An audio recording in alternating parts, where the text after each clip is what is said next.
что самое важное за эту неделю – 28 дней самоизоляции ухтинцы в поисках результатов анализов на COVID-19. Суд их порицает, какое решение вынесли в отношении 7 нарушителей самоизоляции. Всем быть в масках. УИБА ввел в регионе масочный и перчаточный режим. Минуты для спасения. Будни пожарных в их профессиональный праздник. И, несмотря на пандемию, в ДК провели концерт при пустом зале. Смотрите прямо сейчас.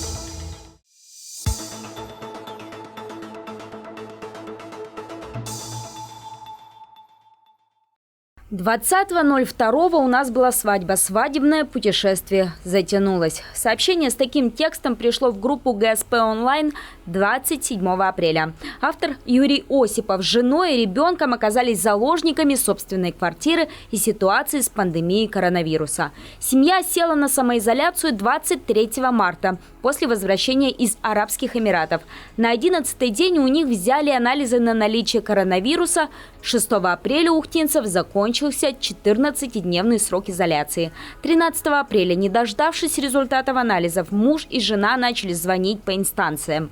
Мы начали звонить старшей медицинской сестре и главному врачу поликлиники номер 2 города Ухты, в Роспотребнадзор по республике Коми и Минздрав по республике Коми, чтобы узнать, где наши анализы.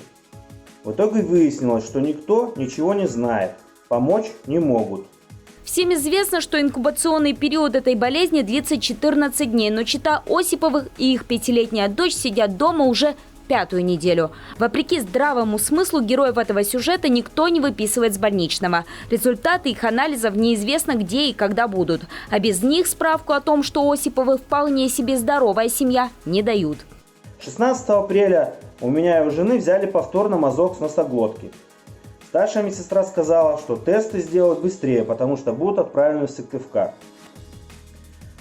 Но результатов до сих пор нет. Чтобы прервать самоизоляционные будни, глава семьи принял решение придать огласке эту историю. Авось общественный резонанс поможет найти заблудившимся результатам анализов путь до квартиры Осиповых. Ведь без заветной справки у семьи не будет и дохода. Юрий Осипов отмечает: не могу выйти на работу, теряю деньги, а нужно платить 2 ипотечных кредита и кормить семейство. Теперь ожидают официальных ответов от инстанций, Министерства здравоохранения Коми и прокуратуры, чтобы после обратиться в суд.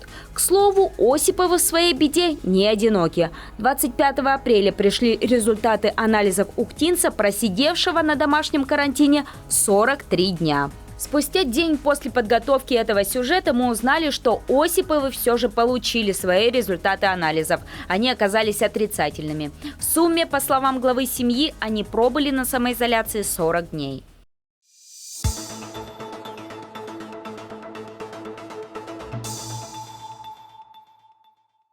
После введения 23 апреля особого режима в отдельных муниципалитетах, в том числе и Ухте, на вокзале заработал контрольный пункт, проверяющий всех приехавших на станцию Ухта.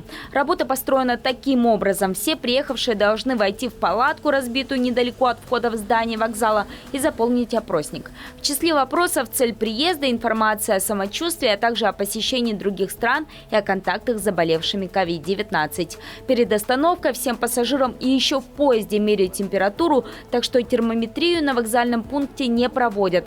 В палатке находится порядка 4 человек, это как специалисты, так и добровольцы. 2 волонтера, 1 медик, 1 сотрудник управления по делам ГУЧС и наряд линейного отдела полиции на транспорте. Вот. Всего примерно за одни сутки, да, контрольный пост работает с 25 апреля с 10 утра, получается в среднем проходит где-то 70 человек.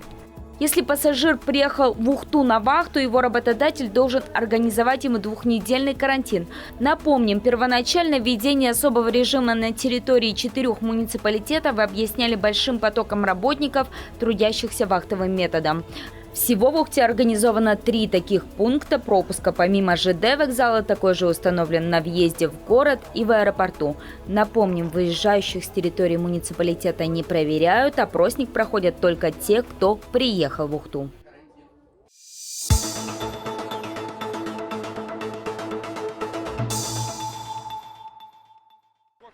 30 апреля в России отмечают День пожарной охраны. Служба существует 371 год. В Ухте и поселках муниципалитета защитой населения и его имущества из огня занимается порядка 200 сотрудников этой службы. Их будни непросты. Им приходится рисковать жизнью часто из-за чужой халатности, опасных игр, необдуманных действий.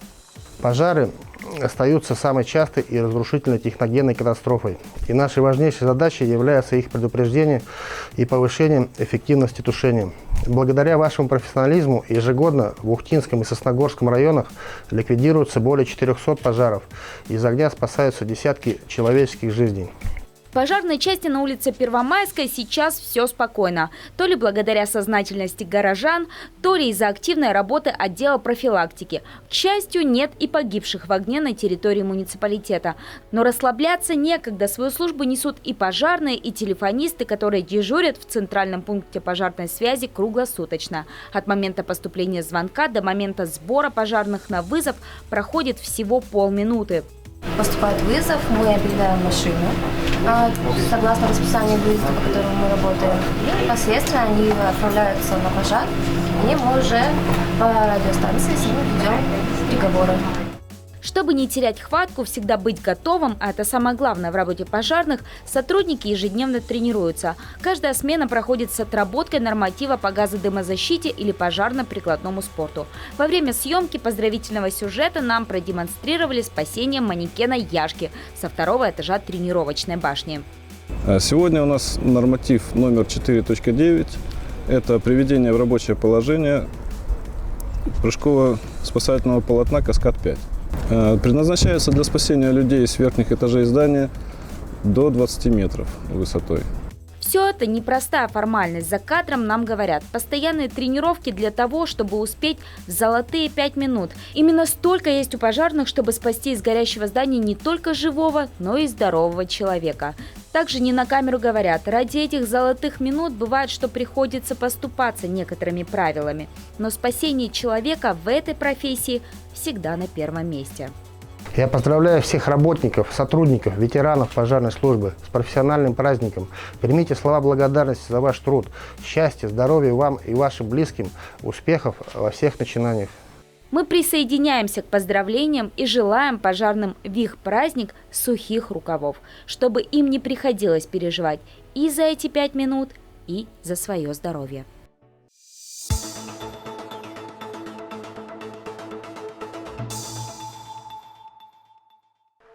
В аэропорту Ухты, как и на ЖД вокзале и при въезде в город, работает контрольный пункт для всех прилетающих. Правда, в отличие от двух других, которые являются постоянными, тут он разворачивается только перед посадкой самолета. Все потому, что воздушная гавань Ухты работает в усеченном режиме. За текущий месяц количество рейсов значительно уменьшилось. То есть сократился спрос, люди сидят на карантине, то есть полетов никаких. Предприятия какие-то тоже ушли на удаленки, то есть ни рабочие командировки, ни отдых. Сейчас вот в связи с этим у нас снизилась интенсивность, снизилась загрузка. Авиакомпании подстраиваются под загрузку. Да, то есть уже и конкретное расписание согласованное на апрель месяц, оно, если можно так сказать, поломано. Если раньше мы принимали 60 рейсов в месяц, сейчас мы принимаем в апреле где-то 6-5 рейсов.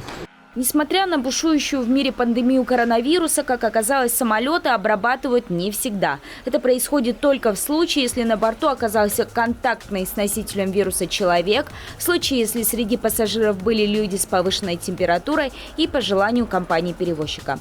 Пока же такого не наблюдалось. Основные направления, которые функционируют – Москва и Санкт-Петербург. Сегодня как раз прилетел борт из культурной столицы с 20 пассажирами. Процедура для прилетевших стандартная. Как и на прочих контрольных пунктах, главное – заполнить анкетку. 2 человека ведут опрос прибывших, записывают всю информацию. Контролируем в основном людей, которые прибывают сюда в командировке.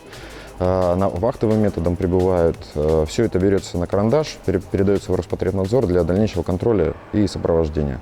Также у всех прилетевших меряют температуру. Если среди пассажиров оказывается кто-то, чья температура превышает норму, по правилам его госпитализируют прямо из здания аэропорта на скорой. Всех, кто был с ним на воздушном судне, предупреждают об этом и рекомендуют соблюдать режим самоизоляции.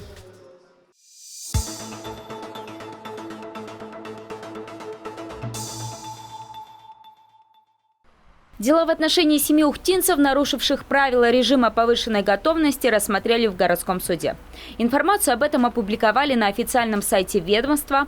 В 6 случаях жители города без острой необходимости и весомых причин покинули места жительства. Еще один покинул дом и управлял машиной на 314-м километре трассы Сыктывкар-Ухта, чем нарушил правила поведения, установленные указом главы Коми. На всех 7 составили протоколы по части 1 статьи 26.1 Кодекса об административных правонарушениях. Суд рассмотрел дела 22, 24, 27 и 28 апреля. Вынесенная мера административного наказания, как гласит в пресс-релизе, была выражена в официальном порицании физического лица. То есть всем вынесли предупреждение.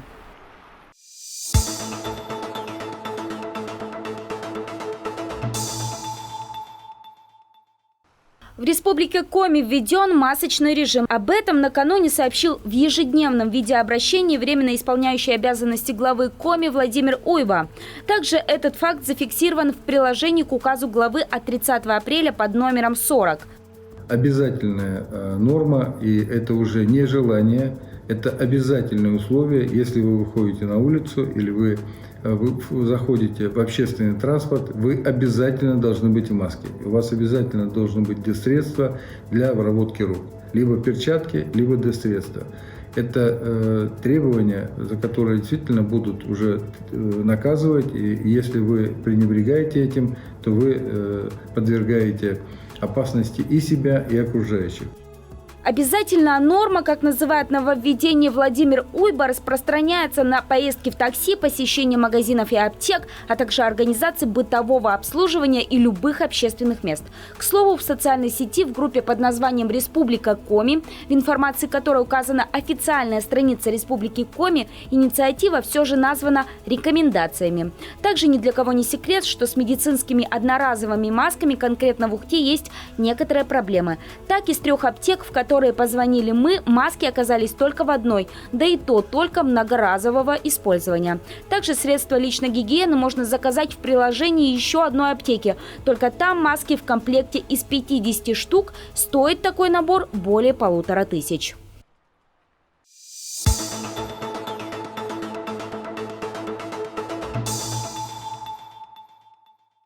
Ухтинский городской дворец культуры, несмотря на режим повышенной готовности, провел концерт, посвященный 1 мая.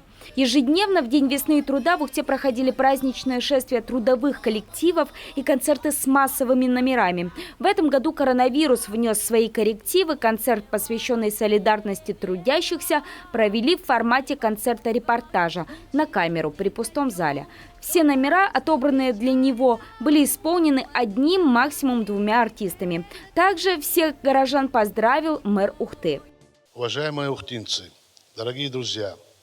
Я искренне от всей души хочу поздравить всех нас с наступившим праздником весны и труда. Наше поколение, поколение наших родителей помнит те времена, когда мы вместе со своими коллегами, вместе с семьями, вместе с друзьями выходили на главные улицы нашего города и шли, восхваляя труд работников наших предприятий, нашего города, нашей республики, нашей страны. В этом году восхвалять труд и его успехи жителям Ухты, как и всей России, придется сидя на самоизоляции. Еще в конце апреля всем настоятельно рекомендовали оставаться на майские праздники дома. Режим продлен в стране до 24 часов 11 мая.